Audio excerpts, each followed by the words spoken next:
ఈరోజు అయితే chicken చేసేసుకున్నా.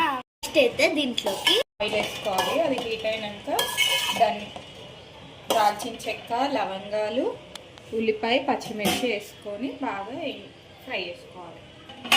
Chicken marinate చేసుకున్నాం అనమాట. ఎలా చేసుకున్నామో చూసిద్దాం.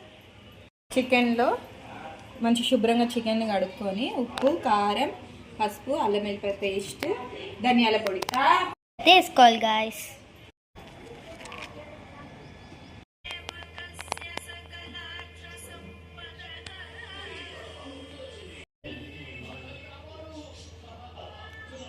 కొంచెం ఇలా బ్రౌన్ షేడ్కి వచ్చింది. బ్రౌన్ అయినాక పుదీనా వేసుకోవాలి.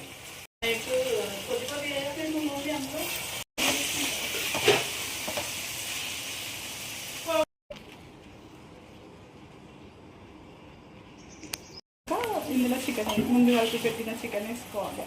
ఆనియన్స్, పుదీనా వేగినాక ఈ కలిపిన చికెన్ ఇందులో వేసుకొని ఒకసారి కలపాలి.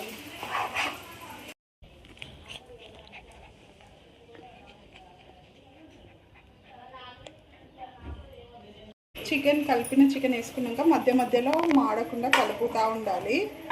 కొంచెం ఎసరు కావాలి అంటే కొంచెం వాటర్ వేసుకోవాలి. ఇలా కలిపినాక ఒక 10 మినిట్స్ చికెన్ ఉడికిన తర్వాత కొబ్బరి పొడి వేయాలి. కొబ్బరి పొడి వేస్తే చిక్కదనం ఉంటుంది, చికెన్ గ్రేవీ చిక్కగా ఉంటుంది అన్నమాట. కొబ్బరి పొడి వేసిన తర్వాత గరం మసాలా వేసుకోవాలి. మసాలా వేసిన తర్వాత ఇది మొత్తం ఇలా కలుపుకొని ఒక 10 నిమిషాలు ఉడకనివ్వాలి. మగ్గిన తర్వాత కొత్తిమీర వేసుకోవాలి.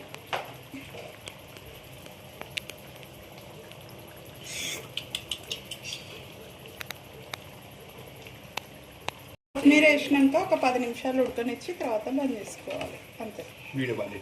అయిపోయింది.